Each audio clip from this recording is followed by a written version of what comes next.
Hello everyone, this is CJ Novo 992 and today we are back with another brand new video. Today's video we are here to break down, react and discuss the league fixtures that was just released at 9 AM this morning. Now normally this would be a normal affair, right? You say, oh look, there's a fixture there, there's a fixture there, but this is Scottish football under the SPFL. It's never that simple, ladies and gentlemen.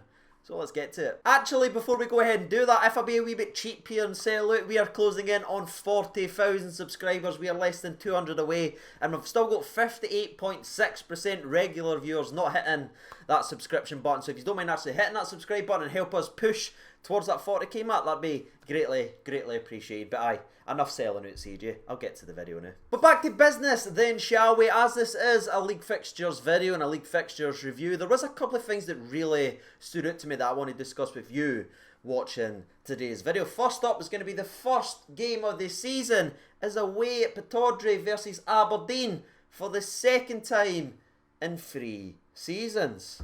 Now I know what you're thinking, CJ. What's the odds of that? I don't know. Don't have a clue, ladies and gentlemen. I mean, look at me. I'm not going to be able to work that bad boy out, but I do know it's pretty damn lucky to have that randomised computer spit out the same fixture twice out the last 3 times. But if I'm actually just being brutally honest, I'm not that bothered about having to play Aberdeen in the first game of the season. Yes, it absolutely stinks that it's the last 2 of the 3 times we've had to start the season off playing Aberdeen at Pittodrie, but who really cares? They are one of our toughest tests all season long. They have been over the last couple of seasons. So let's start the season off on the right foot. Let's get the confidence in the boys and let's go up there and get hopefully 3 points. I don't know, maybe it's just my mindset, but I would much rather have a hard test to start off with because that way it's challenging the squad and that's having the squad ready right away. You don't want to play all the teams that sort of lower or that's struggling, that you can easily pick up points, then you start playing the good teams, you go, hold on, wait a minute, we weren't really prepared for that. Throw ourselves into the fire, which is obviously up against Aberdeen. Last couple of years has shown that, and let's see what these boys are all about. So aye, it is a very interesting test to start the season off, but it is a vital test ahead of a vital season. The other way I want to look at this fixture is, it's going to be very weird from this perspective, right? Because Aberdeen and Rangers, we know how much hatred's there. We hate them, they hate us, and it sort of spreads between the players. I mean, look at the battles and the tackles and the craziness that happens every single time we play each other. Well, this game right here, for the first game of the season, if that isn't just hot enough, at that point, there's going to be no crowd at all, ladies and gentlemen. We are going to be able to hear every single thing that is said by these players. And now, I don't know about you, but that right there just sounds like absolute entertainment. Can you imagine being able to hear every single syllable from Shagger as he's absolutely roasting either them or our back line? Can you imagine how many times we're going to hear Morello shout Puta at the Aberdeen centre halves, and how many times we're actually going to hear Jack call them fannies? Honestly, it's going to be nothing short of simply incredible viewing and listening, man. It's like entertainment with entertainment. It's basically Inception, but instead of dreams, we have entertainment and hatred. And the last thing we have to say about this, by the way, is the people that need to censor this game and beep and all that for every time there's a swear word, they're going to be busier than every single player on that park. What a way to start a season off. It's going to be absolute fireworks. But moving away from that madness, and let's turn to the next talking point then, shall we? Because this is the talking point I feel like most people are going to be talking about pretty much until this season starts. As I'm currently recording today's video, I've just finished up listening to it be relentlessly mocked by pretty much every pundit that was on the radio this morning. To give you a wee bit of context, before the fixtures were revealed, or before it was revealed to Ali McCoist, he predicted exactly what this randomised computer was gonna do. Now, just in case you don't know what I'm talking about, I am of course talking about the first Old Firm of the season. You know it, I know it. It's always early in the season and it's always just a taster to get us going for the rest of the season. Well, it's not early this time, ladies and gentlemen, boys and girls. No. It's pushed all the way back to the last possible date to give Celtic exactly what they were hounding and moaning about in the press for weeks, and that is giving them the better chance of having their fans in the stadium for the Old Firm. Now, let's not even waste any time babying around this, right? We all know exactly what's happened here. There's no fricking way this is a randomised selection. Let's just be adults about this. We all know what has happened here, ladies and gentlemen. The SPFL's given the team and probably Sky and themselves exactly what they want. They pushed it all the way back as far as possible to increase the likelihood of getting fans in the stadium, because fans equal money, and we all know the SPFL like their wee share the moolah. So we have to give a wee asterisk next to the old random selection on this one. Now, am I proud of that? Yes I am, ladies and gentlemen, but my honest thoughts on the thing being pushed back, and that is,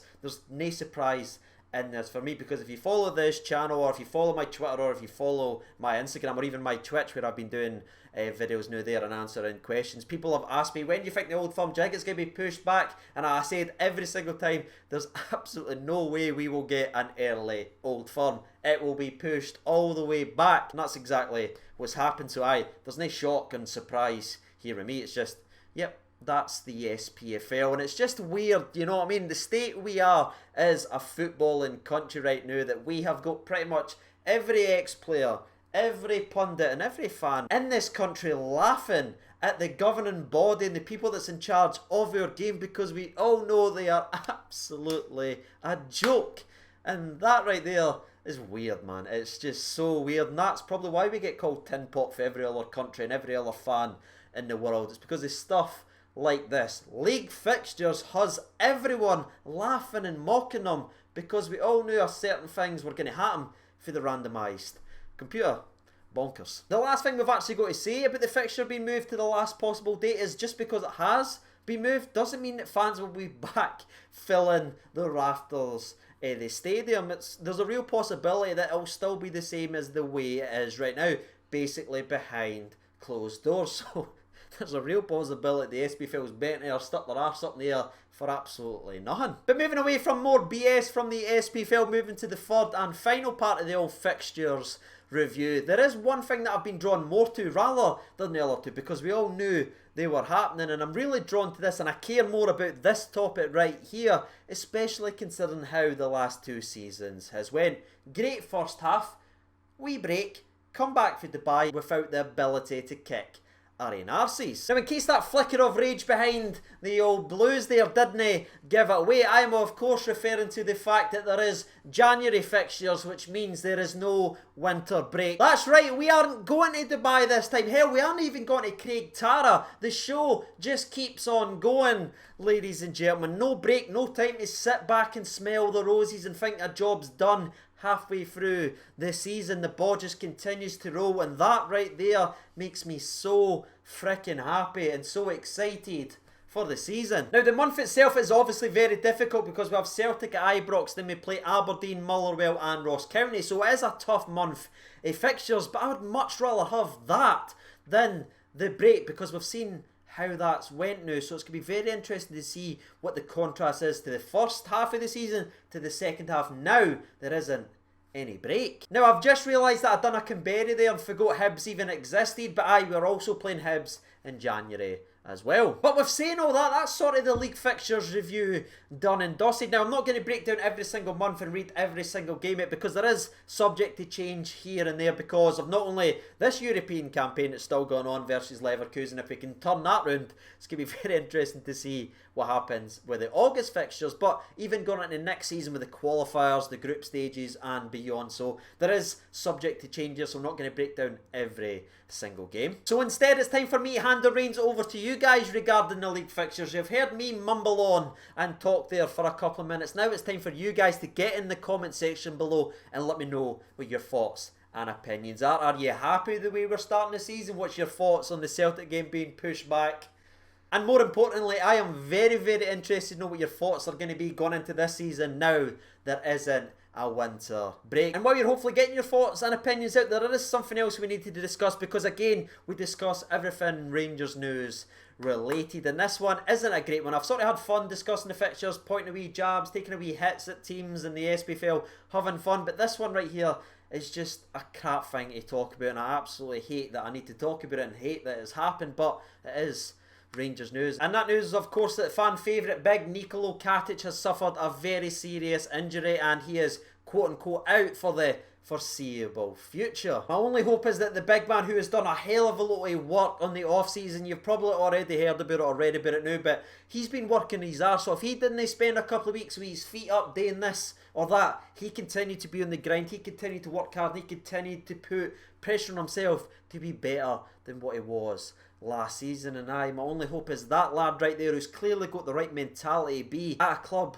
like Rangers, gets back as soon as possible and is able to do the thing he loves. But I had to mention it, ladies and gentlemen, Katic is out for the foreseeable future, and because he is out, that unfortunately leads me to the question that I have to ask you watching today's video. What would you do regarding the centre-back spot at Rangers? Would you go ahead and buy another centre-half, or would you like to see another centre-half brought in on loan? Or there is obviously a third option. Are you happy with the current depth that we have right now, with George Edmondson as the sort of #1 backup? Now he sort of jumps above Katic in that role, and we could potentially promote young Mayo as the 4th choice, or even Calvin Bassey, who's obviously had experience playing at centre-back for Leicester this season. Me personally, I'm leaning more towards the loan, because I wouldn't go ahead and buy another centre-half, because when Katic does come back, I feel like he's going to be back in the mixer right away. He's got that mentality, and I think he's just going to continue to get better and better, and I think just having 5 centre-halves here would just be an absolute mess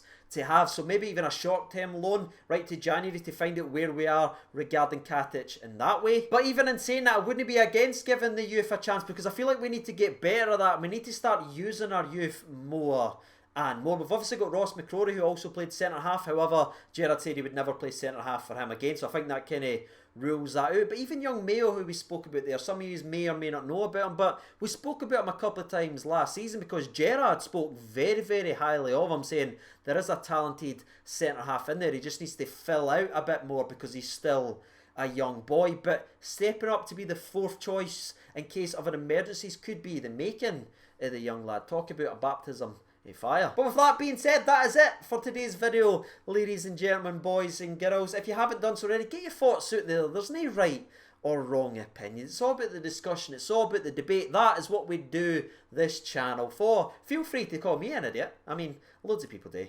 to be fair. But it's all fun and games, ladies and gentlemen. We follow the team we all love. If you like the video, if you don't mind hitting a like on the video, that's usually how that works, and it shows people the videos are actually alright and more inclined to click on them. That'd be greatly appreciated. But as always, I've been CJ over 92. Thank you so much for watching, and bye.